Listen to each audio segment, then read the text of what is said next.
sendirian dan terpaku, mengerti akan hadirnya cinta terindah saat kau peluk mesra tubuhku.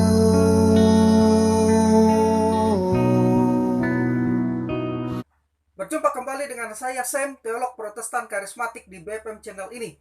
Kiranya kasih karunia dan damai sejahtera dari Allah Bapa dan Tuhan kita Yesus Kristus dan persekutuan Roh Kudus menyertai kita sekalian. Pada kesempatan ini saya akan berbagi satu topik penting dari buku saya, Jalan Alkitabiah Menuju Pernikahan dan Rumah Tangga Bahagia, yaitu topik tentang tujuan pernikahan Kristen. Sebagai dasar kitab suci untuk pembahasan kita saat ini adalah Kejadian 2 ayat 24. Di sana dikatakan, sebab itu seorang laki-laki akan meninggalkan ayahnya dan ibunya dan bersatu dengan istrinya sehingga keduanya menjadi satu daging. Pertanyaan mengapa dan untuk maksud apa orang menikah nampaknya merupakan pertanyaan umum yang seringkali kita dengar, bukan hanya di kalangan Kristen tetapi juga di kalangan bukan Kristen. Pertanyaan tersebut sebenarnya muncul karena keraguan-raguan yang tidak dapat disingkirkan dari hati banyak orang. Hal itu mungkin disebabkan realita yang mereka jalani dalam pernikahan dan rumah tangga. Realitanya ada banyak alasan mengapa seseorang menikah. Antara lain, 1, karena usia yang sudah sampai atau sudah cukup umur. 2, karena dipaksa atau dijodohkan oleh orang tua. 3, karena pergaulan yang salah sehingga terlanjur hamil sebelum menikah dan akhirnya memutuskan untuk menikah. Yang keempat, karena kebutuhan ekonomi atau menikah karena menginginkan harta kekayaan. Yang kelima, karena membutuhkan atau menginginkan seks. Yang keenam, karena ingin membangun rumah tangga yang baik. Dan yang ketujuh, karena merasa jatuh cinta. Beberapa buku tentang pernikahan dan rumah tangga Kristen yang pernah saya baca nampaknya menganggap kurang penting untuk menjelaskan tujuan pernikahan Kristen. Beberapa penulis menjelaskan sambil lalu, sementara penulis lainnya bahkan tidak menjelaskan sama sekali.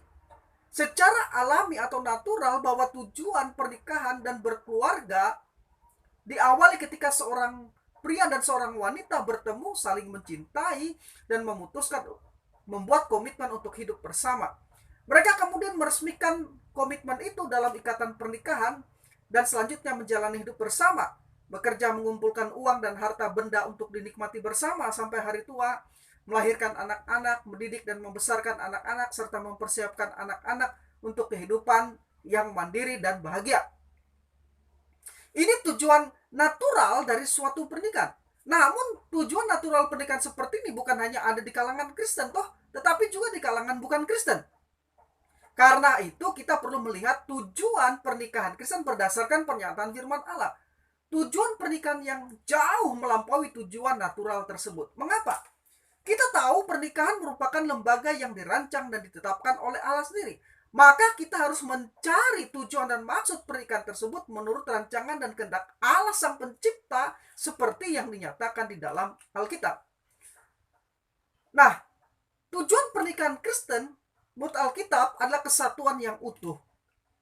Menurut John Stott dalam bukunya Isu-isu Global, buku ini, edisi revisi, bahwa teologi Kristen Ortodoks mengakui 3 tujuan utama Allah bagi pernikahan, yaitu 1, pria dan wanita diperintahkan untuk beranak cucu dan bertambah banyak, Kejadian 1 ayat 24. Dengan demikian, kelahiran anak-anak biasanya berada dalam daftar teratas bersama dengan mengasuh mereka dalam kasih sayang dan disiplin keluarga. 2, Allah berkata tidak baik kalau manusia itu seorang diri saja. Aku akan menjadikan penolong baginya yang sepadan dengan dia. Kejadian 2 ayat yang ke-18. Dengan demikian, Allah menghendaki pernikahan untuk hubungan timbal balik saling menolong dan saling menghibur yang pada dasarnya terjadi antara suami istri baik di kala suka maupun duka. Dan yang ketiga, pernikahan bertujuan untuk menjadi komitmen, saling mencintai dan mengasihi, yang saling memberi diri satu sama lain, yang menemukan ungkapan naturalnya dalam kesatuan seksual atau menjadi satu daging. Kejadian 2 ayat yang ke-24. Saya setuju terhadap ketiga tujuan tersebut di atas seperti yang dikatakan oleh John Stott dalam bukunya Isu-isu Global tersebut. Tetapi tidak dalam urut-urutan prioritasnya, yang nanti saya akan jelaskan. Saya berpendapat bahwa urut-urutan prioritas dari tujuan pernikahan itu adalah 1, Allah merancang pernikahan pertama-tama karena itu merupakan kebutuhan manusia. Kejadian 2 ayat yang ke-18. Yang kedua, kemudian pernikahan itu menjadi sebuah komitmen untuk saling melengkapi dan saling memberi. Kejadian 2 ayat yang ke-24. Dan yang ketiga, setelah diberkati, maka pernikahan itu merupakan cara yang dipakai Allah bagi manusia untuk mendapatkan keturunan. Kejadian 1 ayat yang ke-8. Nah, namun saya juga menambahkan dua tujuan lainnya dari pernikahan seperti yang akan saya jelaskan berikut ini. Salah satu buku tentang pernikahan Kristen yang pernah saya baca lebih dari 15 tahun yang lalu adalah buku yang ditulis oleh Wayne Max, seorang doktor teologi lulusan dari Westminster Theological Seminary. Buku yang diterjemahkan dalam bahasa Indonesia dengan judul Bagaimana Mengembangkan Kesatuan yang Kukuh dalam Hubungan Pernikahan tersebut, meskipun tidak secara khusus membahas tujuan pernikahan Kristen, tetapi telah sangat membantu memberikan dasar pemahaman kepada saya tentang tujuan pernikahan Kristen. Akhirnya setelah beberapa tahun melakukan penelitian Alkitab dan banyak membaca buku-buku tentang pernikahan Kristen. Ini beberapa contoh dari buku-buku tentang pernikahan Kristen yang saya koleksi di perpustakaan saya, dan ada lagi beberapa di belakang. Saya menarik kesimpulan tentang tujuan pernikahan Kristen seperti yang dirancang Allah dalam Alkitab. Seperti yang akan saya jelaskan berikut ini. Ada banyak bagian-bagian Alkitab, baik di Perjanjian Lama maupun Perjanjian Baru, yang membicarakan tentang pernikahan. Tetapi sepanjang yang saya dapat ketahui, hanya ada satu pernyataan Alkitab tentang perkawinan, yang mana pernyataan tersebut tertulis 4 kali di tempat yang berbeda. Pernyataan itu terdapat di dalam Kejadian 2 ayat yang ke-24, Matius 19 ayat yang ke-5, Markus 10 ayat 7-8, dan Efesus 5 ayat 31, yang berbunyi, sebab itu seorang laki-laki akan meninggalkan ayahnya dan ibunya dan bersatu dengan istrinya, sehingga keduanya menjadi satu daging. Jadi, Tuhan membuat pernyataan yang sama mengenai pernikahan sebanyak 4 kali. Satu pernyataan itu disebutkan 1 kali dalam Perjanjian Lama dan 3 kali di dalam Perjanjian Baru. 2, pernyataan tersebut dibuat sekali sebelum kejatuhan manusia ke dalam dosa dan 3 kali setelah manusia jatuh ke dalam dosa. Dan yang ketiga, pernyataan tersebut 1 kali dinarasikan oleh penulis kitab Kejadian, 2 kali disebutkan oleh penulis kitab Injil sebagai ucapan Yesus sendiri sebelum karya pendamaian di kayu salib, dan 1 kali diucapkan oleh Rasul Paulus setelah peristiwa pendamaian Kristus di kayu salib. 1 kali saja suatu pernyataan tertentu disebutkan dengan jelas, dengan gamblang dalam Alkitab, maka tentu itu merupakan hal yang dianggap penting. Apalagi jika pernyataan itu disebutkan lebih dari 1 kali. Faktanya, pernyataan penting tentang pernikahan itu telah disebutkan dalam Alkitab sebanyak 4 kali. Bahkan 2 penulis Injil menarasikan pernyataan tersebut keluar dari mulut Yesus Kristus sendiri. Karena itu saya yakin bahwa pernyataan tersebut menjelaskan kepada kita tentang tujuan pernikahan manusia, baik sebelum kejatuhan, setelah kejatuhan, dan setelah karya pendamaian Yesus Kristus di kayu salib. Nah, pernyataan tersebut menjelaskan tujuan dan rencana Allah sepanjang masa tentang pernikahan, dan tujuan tersebut tidak pernah berubah. Tujuan yang dinyatakan Allah untuk pernikahan itu ialah kesatuan yang dinyatakan dengan jelas dalam kalimat, sebab itu seorang laki-laki akan meninggalkan ayahnya dan ibunya dan bersatu dengan istrinya, sehingga keduanya menjadi satu daging. Kesatuan melalui pernikahan tersebut dapat dijelaskan sebagai berikut. 1. Seorang laki-laki meninggalkan orang tuanya untuk bersatu dengan istrinya. 2. Bersatu dengan seorang istri. 3. Suami istri menjadi satu daging. 4. Dipersatukan Allah di dalam pernikahan. Nah, kata bersatu dalam kalimat, sebab itu seorang laki-laki akan meninggalkan ayahnya dan ibunya dan bersatu dengan istrinya, dalam Matius 19 ayat yang ke-5, adalah kata Yunani koletesetai.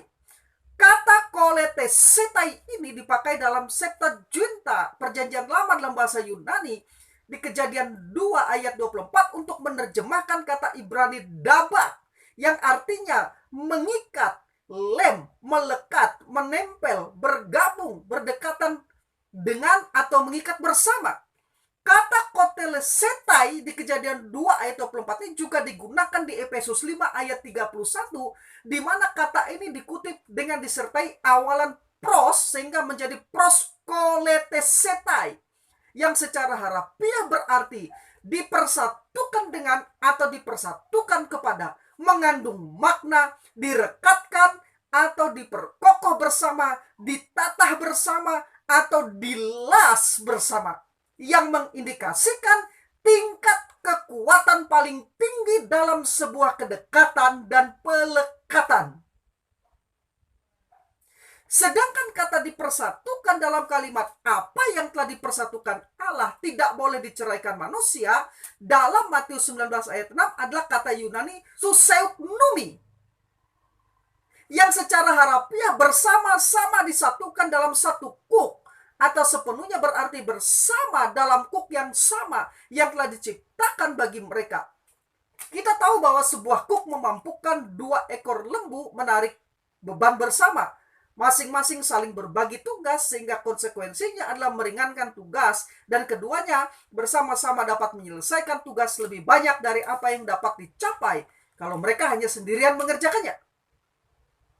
Jadi dalam nas ini Yesus menggambarkan pernikahan sebagai sebuah kuk yang Allah buat, di mana seorang laki-laki dengan seorang perempuan dapat memikulnya sehingga mereka bersama-sama dapat meringankan pekerjaan-pekerjaan dan beban-beban kehidupan dan mencapai hal-hal bersama yang tidak dapat dicapai kalau mereka hanya sendirian saja. Kata dipersatukan dalam kalimat apa yang telah dipersatukan Allah tidak boleh diceraikan manusia tersebut, sekali lagi berasal dari kata Yunani suseuknumi, yang berarti menyatukan. Jadi tujuan pernikahan seperti yang dirancang oleh Allah bagi seorang pria dan seorang wanita adalah kesatuan yang utuh atau terintegrasi. Tentu saja makna kesatuan yang dimaksud tersebut tidak dapat ditangkap dalam 1 atau 2 kalimat atau pernyataan. Namun makna dasar dari kesatuan tersebut dapat dan harus dipusatkan pada beberapa gagasan yang sangat mendasar. Yaitu 1. Kesatuan dengan menjalin persahabatan. 2. Kesatuan untuk saling mengisi dan melengkapi. 3. Kesatuan untuk menikmati kesenangan. Dan 4. Kesatuan untuk mendapatkan keturunan. Dan yang kelima, kesatuan dalam menampilkan citra Allah. Nah, kesatuan yang utuh dalam pernyataan yang pertama dalam gagasan tersebut bersifat relasional. Tujuan yang kedua bersifat komplementarian. Tujuan yang ketiga bersifat rekreasi. Tujuan yang keempat bersifat prokreasi. Dan tujuan yang kelima menunjukkan pada reflektif ilahi. Kelima gagasan dasar dari kesatuan yang utuh tersebut merupakan pilar-pilar yang kokoh bagi pernikahan Kristen. Karena itu, 5 tujuan tersebut saya sebut sebagai 5 pilar dari kesatuan atau integrasi pernikahan Kristen. Nah, sekarang saya akan menjelaskan kelima pilar dari tujuan pernikahan Kristen tadi, yaitu tujuan kesatuan yang utuh. Satu kesatuan yang utuh atau terintegrasi. Pilar yang pertama, kesatuan dengan menjalin persahabatan atau relasional. Manusia ciptaan Allah adalah makhluk yang memiliki kecerdasan, alasan, imajinasi, dan kemampuan untuk mengekspresikan dan mengkomunikasikan pikiran dan emosi ke dalam bahasa. Ini jelas menunjukkan bahwa manusia lebih tinggi derajatnya daripada binatang yang hanya dengan suatu kebiasaan dan naluri saja. Allah juga menciptakan manusia dengan kehendak dan kecerdasan yang mampu untuk mengasihi. Manusia diciptakan oleh kasih Allah dan untuk menerima kasih itu, sehingga ia dapat mengasihi satu sama lain. Kesatuan relasional merupakan keinginan yang sama yang Allah berikan kepada seorang pria dan seorang wanita yang menjadi satu di dalam pernikahan. Perhatikan kata penolong dalam kalimat, tidak baik kalau manusia itu seorang diri saja. Aku akan menjadikan penolong baginya yang sepadan dengan dia. Dalam Kejadian 2 ayat yang ke-18. Kata seorang penolong tersebut adalah terjemahan dari kata Ibrani ejer kenegdo. Kata Ibrani ejer yang diterjemahkan dengan penolong berarti sesuai dengan, cocok dengan, atau sama dengan.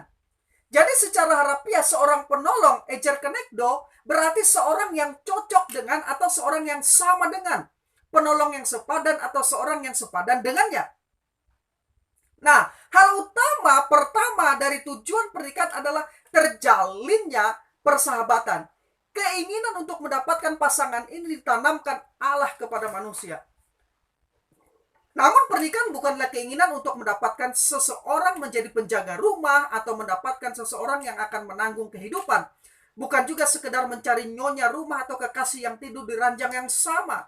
Melainkan keinginan untuk mendapatkan pasangan, yaitu seorang penolong yang sepadan, seorang pendamping yang bersedia berbagi hidup kepada pasangannya, seorang belahan jiwa yang memberikan seluruh hidupnya dan yang mendukung pasangannya untuk melakukan hal yang sama.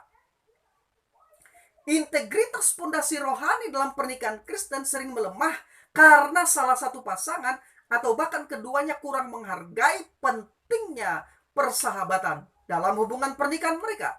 Padahal dalam ajaran Alkitab, menjalin persahabatan dalam pernikahan digambarkan dengan jelas. Allah berbicara melalui Nabi Maleaki kepada para pria Israel dan memberitahu mereka bahwa istri mereka adalah teman sekutumu dan istri seperjanjianmu. Maleaki 2 ayat 14.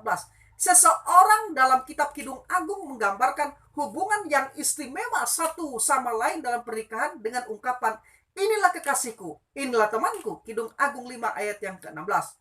Nah, ketika pasangan suami istri memiliki hubungan yang baik dengan Tuhan dan memiliki persahabatan yang intim satu dengan yang lain, mereka menjalani kehidupan dalam tingkat yang lebih tinggi dan pernikahan mereka pun semakin kuat, semakin kokoh. Namun sayangnya, kesatuan relasional ini dalam banyak pernikahan seringkali diabaikan oleh pasangan suami istri. Banyak pasangan suami istri yang mengawali hubungan mereka sebagai kekasih tanpa mengetahui hal utama, yaitu saling menjalin persahabatan. Selama di tempat tidur segala sesuatunya tampak baik-baik saja, tetapi mereka tidak tahu bagaimana caranya menciptakan suatu hubungan sehari-hari yang berhasil. Bila suami istri tidak tahu bagaimana harus hidup bersama sebagai sahabat, pendamping dan pasangan, maka tidak lama lagi mereka bahkan sudah tidak ingin saling berhubungan seks. Persahabatan sejati akan membantu suami dan istri memelihara hubungan pernikahan mereka. Dan karena mereka adalah sahabat, maka mereka tidak akan pernah menginginkan pertengkaran. Karena itu perlu bagi pasangan suami istri untuk memeriksa kembali tujuan pernikahan mereka dengan bertanya, apakah hubungan pernikahan tersebut hanya untuk memanfaatkan seorang demi memenuhi harapan, kesenangan, dan kebutuhan sendiri? Ataukah hubungan pernikahan tersebut untuk berbagi hidup dengan seseorang, untuk mendapatkan persahabatan sejati? Sekarang pilar yang kedua, kesatuan untuk saling mengisi dan melengkapi atau komplementer. Sejak semula Allah hanya menciptakan dua gender manusia, yaitu laki-laki dan perempuan, yang walaupun berbeda dalam fungsi dan reproduksi tetapi sama dalam derajat, harkat, dan martabat. Dalam Kejadian 1 ayat 27 dikatakan, maka Allah menciptakan manusia itu menurut gambarnya. Menurut gambar Allah diciptakannya dia. Laki-laki Is dan perempuan Isya. Diciptakannya mereka. Kristus menegaskan kembali hal ini dalam Matius 19 ayat 4. Dikatakan, jawab Yesus, tidakkah kamu baca bahwa ia yang menciptakan manusia antropos sejak semula ab arches, menjadikan mereka laki-laki, aner, dan perempuan gine. Jadi meskipun pria dan wanita diciptakan dengan status yang setara, sekali lagi diciptakan dengan status yang setara, sama dalam derajat, harkat, dan martabat, tetapi mereka tidaklah sama dalam identitas. Artinya mereka benar-benar berbeda secara seksual, psikologis, maupun fisiologis. Kesetaraan tidak boleh dicampur adukan dengan jati diri atau identitas. Setiap orang diciptakan dalam kesetaraan dan juga dengan jati diri atau identitas masing-masing sebagai pria atau sebagai seorang wanita. Jadi pria dan wanita itu adalah identitas, lebih daripada sekedar jenis kelamin. Jadi Allah telah merancang pernikahan untuk dijalani bersama oleh seorang pria dan seorang wanita, sehingga dengan demikian yang dimaksud sebagai pernikahan Alkitabiah adalah antara seorang pria biologis dengan seorang wanita biologis. Karena itu pernikahan dengan sesama jenis, homoseksual, gay, lesbi, ataupun pernikahan dengan hewan bukanlah pernikahan, melainkan penyimpangan dari ketetapan Tuhan. Dengan demikian karakteristik yang paling mendasar dari pernikahan adalah bahwa pernikahan merupakan Satu kesatuan antara satu orang pria dan satu orang wanita. Kesatuan yang komplementer, yaitu kesatuan yang saling melengkapi di dalam kesetaraan mereka dan perbedaan satu sama lain. Suami dan istri berbeda satu dengan yang lain dalam hal ciri seksualitas, psikologis maupun fisiologis, tetapi saling membutuhkan dan melengkapi. Itu sebabnya pilar pertama dari tujuan pernikahan sebagaimana dijelaskan di atas itu kesatuan yang utuh dengan cara menjalin persahabatan. Persahabatan ini sangat penting sebagai dasar bagi kokohnya kesatuan yang komplementer. Suami dan istri masing-masing memiliki kekuatan yang berbeda, tetapi sebagai sahabat, kekuatan tersebut dapat mendukung satu sama lain. Mereka masing-masing memiliki hal-hal yang tidak dimiliki oleh pasangannya, namun dapat diberikan bagi pasangannya. Mereka harus menghargai perbedaan yang ada dalam diri pasangannya dan menerima kelebihan pasangannya dengan sukacita. Jadi, pasangan suami istri dapat menghargai perbedaan dalam diri mereka. Hal itu akan menghasilkan pengenalan khusus yang akan membawa mereka pada pilar kedua dari pernikahan, yaitu kesatuan yang komplementer atau saling melengkapi. Jika pasangan suami dan istri tidak berusaha saling memahami dan menghargai perbedaan-perbedaan mereka, serta tidak bertumbuh dalam perbedaan-perbedaan tersebut, maka mereka akan segera menghadapi masalah-masalah yang mendasar. Tidak ada yang dapat merenggangkan hubungan pernikahan atau merusak hubungan pernikahan lebih cepat dari atau lebih dahsyat dibanding ketika salah satu pasangan tidak dapat menghargai perbedaan-perbedaan yang seharusnya menguatkan persamaan-persamaan yang ada dalam hubungan tersebut. Salomo merasakan sukacita yang luar biasa dari hubungan termasuk pernikahan yang saling komplementer ini ketika ia menyatakan berdua lebih menguntungkan daripada seorang diri. Kalau mereka bekerja, hasilnya akan lebih baik. Kalau yang seorang jatuh, yang lain dapat menolong. Tetapi kalau seorang jatuh padahal ia sendirian, celakalah dia karena tidak ada yang dapat menolongnya. Pada malam yang dingin, dua orang yang tidur berdampingan dapat saling menghangatkan, tetapi bagaimana orang bisa menjadi hangat kalau sendirian? Dua orang yang bepergian bersama dapat menangkis serangan, tapi orang yang sendirian mudah dikalahkan. Tiga utas tali yang dijalin menjadi satu sulit diputuskan. Pengkhotbah 4 ayat yang ke-9-12, terjemahan bahasa Indonesia sehari-hari. Jadi di dalam lembaga pernikahan, suami harus mengakui kebutuhannya terhadap istri sebagai suatu karunia yang Allah berikan kepadanya. Demikian juga istri harus mengakui kebutuhannya terhadap suaminya dan bahwa pelengkap bagi seksualitasnya ada pada suaminya. Rasul Paulus menasihati, demikian juga kamu hai suami-suami hiduplah bijaksana dengan istrimu sebagai kaum yang lebih lemah. Hormatilah mereka sebagai teman pewaris dari kasih karunia, yaitu kehidupan, supaya doamu jangan terhalang. 1 Petrus 3 ayat 7. Di sini ada dua hal yang Petrus tekankan dalam nasihatnya, yaitu satu, suami perlu hidup bijaksana dengan istrinya. Ini adalah suatu perintah bagi suami agar tidak bersikap egois terhadap istrinya, terutama karena mereka disebut sebagai kaum yang lebih lemah. Frasa yang lebih lemah bukanlah berarti lebih lemah dalam karakter, atau lebih lemah dalam intelek, atau lebih lemah dalam kemampuan dan posisi. Hanya lebih lemah dalam hal tertentu yang berhubungan dengan kekuatan fisik. Tetapi pernyataan suami perlu hidup bijaksana ini juga dapat diterapkan pada istri dengan mengatakan hiduplah bersama suamimu dengan penuh pengertian. 2. Suami perlu menghormati istri sebagai teman pewaris kasih karunia. Menghormati di sini tidak sama dengan perintah agar istri tunduk dan menghormati suami dalam pengertian otoritas. Kata menghormati sih berarti suami hendaklah memperlakukan istri mereka dengan lembut dan tidak kasar. Dengan kata lain, para suami tidak menggunakan kekuatannya untuk mengambil keuntungan dari istrinya, tetapi menggunakan otoritas atau kekuatan mereka itu untuk menjaga dan melindungi. Hal yang sama dapat diterapkan kepada para istri, agar mereka tidak menggunakan kekuatan mentalnya untuk merongrong atau memanipulasi suaminya. Intinya, kedua pasangan suami istri hendaklah saling melengkapi dan menyempurnakan sebagai pasangan dan sahabat pewaris kasih karunia. Dan pilar yang ketiga, kesatuan untuk saling menikmati kesenangan atau rekreasi. Pilar ketiga dari tujuan pernikahan adalah rekreasi. Pernikahan juga dirancang Allah untuk tujuan rekreasi, yaitu kesenangan dan kepuasan yang dapat dinikmati untuk kebahagiaan oleh pasangan suami istri. John Piper dalam bukunya Pernikahan dan Supremasi Kristus mengatakan, Allah menciptakan manusia menurut rupa dan gambarnya, laki-laki dan perempuan diciptakannya mereka, Kejadian 1 ayat 27, dengan kapasitas-kapasitas untuk kesenangan seks yang intens dan dengan panggilan untuk berkomitmen dalam pernikahan. Dengan demikian, seks adalah anugerah yang diberikan oleh Tuhan kepada orang yang telah menikah untuk kebahagiaan dan kesenangan mereka bersama. Alkitab mengatakan hendaklah suami memenuhi kewajibannya terhadap istrinya, demikian pula istri terhadap suaminya. Istri tidak berkuasa atas tubuhnya sendiri tetapi suaminya. Demikian pula suami tidak berkuasa atas tubuhnya sendiri tetapi istrinya. 1 Korintus 7 ayat 3 dan 4. Karena itu, keromantisan dan gairah seksual tidak dilarang dilakukan oleh suami istri dalam komitmen pernikahan. Alkitab mengatakan, diberkatilah kiranya sendangmu, bersukacitalah dengan istri masa mudamu, rusa yang manis kijang yang jelita biarlah buah dadanya selalu memuaskan engkau dan engkau senantiasa berahi karena cintanya. Amsal 5 ayat 18 sampai 19. Semua hubungan seks yang dilakukan di luar hubungan pernikahan merupakan sesuatu yang dilarang di dalam Alkitab. Penulis kitab Ibrani mengatakan, hendaklah kamu semua penuh hormat terhadap perkawinan dan janganlah kamu mencemarkan tempat tidur.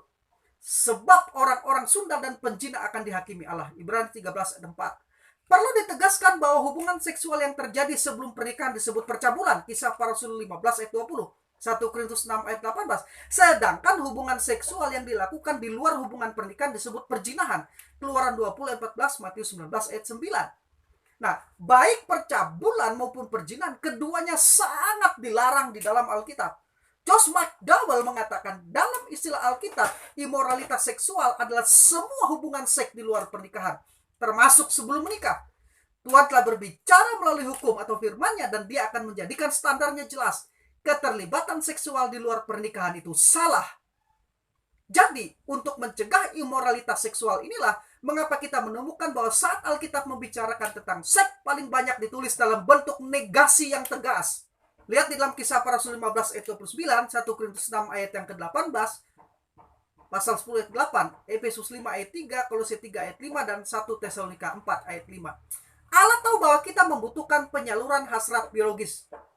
Karena itulah pernikahan merupakan sarana untuk pasangan suami istri memenuhi hasrat biologis tersebut dengan cara yang memuaskan dan menyenangkan. Prinsip hubungan seks yang baik adalah keterbukaan dan kejujuran dalam mengungkapkan kebutuhan masing-masing. Intinya, kegiatan seks bertujuan untuk dinikmati dan saling memuaskan. Namun perlu dihindari adanya kesan eksploitasi terhadap pasangan. Kegiatan seks yang menyenangkan akan memberikan dampak positif bagi suami dan istri. Bahkan disinyalir pasangan suami dan istri yang melakukan hubungan seks dengan rutin dan menikmati hubungan seks tersebut akan lebih sehat secara fisik dan psikologis. Dan ini akhirnya membawa rumah tangga mereka bahagia dan harmonis. Karena itu, frekuensi, posisi, dan teknik hubungan seks suami dan istri sebaiknya tidak boleh dipaksakan, melainkan sesuai dengan kehendak bersama yang bermanfaat bagi kedua pasangan. Mengenai hal kesatuan pasangan suami istri untuk saling menikmati kesenangan seksual ini akan saya bahas lebih lanjut pada video YouTube yang berikutnya, yaitu ketika saya membahas kekudusan seks di dalam pernikahan. Sekarang pilar yang keempat, kesatuan untuk mendapatkan keturunan atau prokreasi. Pilar keempat dari tujuan pernikahan adalah kesatuan seksual antara pria dan wanita untuk menghasilkan keturunan atau prokreasi. Perhatikan prase menjadi satu daging dalam ayat-ayat Kejadian 1 ayat 24, Matius 19 ayat 5, Markus 10 ayat 7, Efesus 5 ayat 31. Seks menurut Alkitab merupakan anugerah dari Tuhan kepada manusia. Profesor Tim Clinton dan Mike Glaser dalam bukunya Sex and Relationship mengatakan seks adalah anugerah Allah. Dia menciptakan kita sebagai makhluk seksual dan Dia menciptakan seks untuk suami istri. Alkitab mencatat dalam Kejadian 1 ayat 28 bahwa Allah memberkati manusia, yaitu Adam dan Hawa, sebelum mereka diperintahkan beranak cucu dan bertambah banyak. Dengan demikian, peneguhan dan pemberkatan nikah haruslah mendahului penyatuan seksual, bukan sebaliknya. Untuk memenuhi mandat beranak cucu dan bertambah banyak tersebut, manusia, yaitu suami istri, melakukannya dengan cara bersenggama, bersetubuh atau berhubungan kelamin. Allah Sang Pencipta telah mendesain dan membuat alat reproduksi yang cocok bagi manusia sehingga mampu bereproduksi atau menghasilkan keturunan, yaitu 1. Bagi pria, sperma yang diproduksi seumur hidupnya, dan 2. Bagi wanita, sel telur yang siap dibuahi dengan siklus kematangan 1 sel telur setiap bulan. Nah, sepasang suami istri yang melakukan hubungan seks menggunakan kesempatan untuk menikmati hak istimewa yang merupakan karunia Allah, yakni menciptakan suatu kehidupan baru, seorang manusia lain. Perlu diketahui bahwa di dalam tubuh seorang pria ada triliunan sperma yang diproduksi sepanjang hidupnya. Karena itu seorang pria dewasa yang sehat dapat mengeluarkan atau melepaskan sekitar 400 juta sel sperma dalam satu kali ejakulasi. Sedangkan seorang wanita yang telah melewati pubertas telah dilengkapi dengan sekitar 450.000 bakal sel telur yang akan mengalami kematangan atau siap dibuahi. Rata-rata satu sel telur setiap bulannya. Nah, pertemuan antara sperma dan sel telur atau sel telur yang dibuahi inilah yang akan menjadi cikal bakal atau embrio seorang manusia. Nah, agar sperma dapat bertemu dengan sel telur, maka cara yang dirancang oleh pencipta adalah melalui hubungan seksual. Allah telah membuat organ reproduksi dan kelengkapannya bagi manusia, penis untuk pria dan vagina untuk wanita, sehingga dapat melakukan persetubuhan atau bersenggama dalam konteks pernikahan untuk mendapatkan keturunan atau prokreasi. Alkitab menggambarkan persetubuhan suami istri dengan frase menjadi satu daging, Kejadian 2 ayat 24. Jadi dalam pernikahan seorang laki-laki tidak hanya meninggalkan ayah dan ibunya dan bersatu dengan istrinya, melainkan juga menjadi satu daging melalui hubungan dan penyatuan seksual. Jadi di dalam pernikahan pasangan suami istri Kristen atas perkenan Tuhan mendapatkan keturunan ilahi. Nabi Maleki mengatakan, bukankah Allah yang esa menjadikan mereka daging dan roh? Dan apakah yang dikehendaki kesatuan itu? Keturunan ilahi. Jadi jagalah dirimu dan janganlah orang tidak setia terhadap istri dari masa mudanya. Maleki 2 ayat 15. Keturunan ilahi artinya adalah anak-anak yang memiliki karakter Allah. Keturunan ilahi bukan sekedar hasil dari suatu hubungan seks pasangan suami istri, melainkan juga keturunan yang dihasilkan oleh didikan, bimbingan, dan keteladanan orang tua. Untuk menghasilkan anak hanya diperlukan waktu 9 bulan 10 hari. Tetapi untuk menghasilkan keturunan diperlukan waktu seumur hidup kita. Tetapi yang perlu diingat, meskipun pernikahan merupakan kesatuan seksual antara suami dan istri untuk menghasilkan keturunan, namun itu bukanlah merupakan satu-satunya tujuan. Pernikahan adalah suatu kesatuan relasional, persahabatan, dan juga kesatuan yang komplementer. Dan hubungan seks lebih daripada sekedar perkembangbiakan atau prokreasi saja, tetapi juga untuk dinikmati dalam kesenangan atau rekreasi. Sekarang yang kelima atau yang terakhir, pilar yang kelima, kesatuan dalam menampilkan citra Allah atau refleksi ilahi. Pilar kelima dari tujuan pernikahan Kristen adalah kesatuan yang menampilkan citra atau gambar Allah. Menurut Alkitab, manusia adalah makhluk ciptaan yang berpribadi yang diciptakan menurut rupa dan gambar Allah. Kejadian 1 ayat yang ke-26. Menurut Profesor Charles Cirairi dalam bukunya Teologi Dasar, kata Ibrani gambar adalah taslem, yang berarti gambar yang dihiasi, suatu bentuk dan figur yang representatif, yaitu suatu gambar dalam pengertian yang konkret atau nyata. Kata Ibrani rupa adalah demut yang mengacu pada arti kesamaan, tapi lebih bersifat abstrak atau ideal. Nah, menyatakan bahwa manusia adalah gambar dan rupa Allah berarti menjelaskan bahwa manusia dalam hal-hal tertentu merupakan refleksi yang nyata dari Allah yang hidup, yang cerdas, dan bermoral. Dengan kata lain, manusia memiliki citra Allah di dalam dirinya. Namun menurut Profesor E.H. Merrill dalam bukunya Teologi Alkitabiah Perjanjian Lama mengatakan, sejalan dengan disiplin keilmuan yang muncul belakangan, diyakini di sini bahwa terjemahan dari kata Bet Salemenu dalam gambar kita dan Kemutenu menurut rupa kita seharusnya berbunyi seperti gambar kita dan menurut rupa kita. Artinya manusia bukanlah diciptakan dalam gambar Allah, dia adalah gambar Allah itu. Sebagaimana pada masyarakat timur dekat kuno, gambar-gambar atau patung-patung mewakili dewa-dewa dan raja-raja, sehingga mereka pada akhirnya dapat saling dipertukarkan. Demikian juga manusia sebagai gambar Allah diciptakan untuk mewakili Allah sendiri sebagai penguasa tertinggi atas semua ciptaan. Dalam menampilkan citra Allah tersebut, manusia yang cerdas dan bermoral itu diberi mandat oleh Tuhan untuk menguasai, memelihara, dan melestarikan seluruh ciptaan yang ada di bumi ini. Tuhan berfirman kepada mereka, beranak cuculah dan bertambah banyak, penuhilah bumi dan taklukkanlah itu. Berkuasalah atas ikan-ikan di laut dan burung-burung di udara, dan atas segala binatang yang merayap di bumi. Kejadian 1 ayat yang ke-28. Sebelumnya dalam keputusan ilahi Tuhan telah berfirman, baiklah kita menjadikan manusia menurut gambar dan rupa kita, supaya mereka berkuasa atas ikan-ikan di laut dan burung-burung di udara, dan atas ternak, dan atas seluruh bumi, dan atas segala binatang melata yang merayap di bumi. Kejadian 1 ayat 26. Di sini jelas bahwa Tuhan berbagi kekuasaan kepada manusia. Manusia mendapat mandat atau otoritas dari Allah untuk menguasai, mengelola, dan melestarikan ciptaan serta menjalankan hidup mereka. Menurut Kejadian 1 ayat 26 dan 28, kata Ibrani yang dipakai untuk kata berkuasa adalah radah, dan kata taklukkanlah adalah kata Ibrani kabas, merupakan dua kata kerja bentuk imperatif mengandung arti kekuasaan yang mengindikasikan bahwa manusia harus menguasai seluruh ciptaan, sebagaimana para raja Ibrani di kemudian hari menguasai rakyatnya. Raja-raja ini tidak boleh memerintah demi keuntungannya sendiri, melainkan demi kesejahteraan rakyat. Namun perlu diingat, sebagai makhluk ciptaan, manusia tetaplah bergantung pada Tuhan bagi keberlangsungan hidupnya. Ia tidak bisa berdiri sendiri, hidupnya bergantung pada Allah pencipta. Di dalam Allah, manusia hidup, bergerak, dan bernapas. Kejadian 1 ayat 26, Kejadian 2 ayat 7, Kisah Para Rasul 17 ayat 28. Sebagai makhluk berpribadi, manusia memiliki kemandirian yang relatif, tidak mutlak, dalam pengertian bahwa ia memiliki kemampuan untuk membuat keputusan-keputusan dan membuat pilihan-pilihannya sendiri. Inilah yang menyebabkan manusia itu sebagai makhluk manusia. Ia adalah satu-satunya makhluk ciptaan yang merefleksikan dan menampilkan citra Allah. Jadi pernikahan Kristen merupakan lembaga yang dirancang Allah agar manusia menampilkan citra Allah secara berkelanjutan. Sebagaimana Allah menciptakan Adam dan Hawa segambar dengan dirinya, maka keturunan manusia tersebut juga adalah representasi gambar Allah. Melalui lembaga pernikahan dan rumah tangga, manusia dipersiapkan untuk betul-betul menjadi manusia yang seutuhnya. Pasangan suami istri seharusnya bukan saja memiliki pengertian bahwa mereka melahirkan anak-anak, tetapi mereka melahirkan manusia yang mampu menampilkan citra Allah.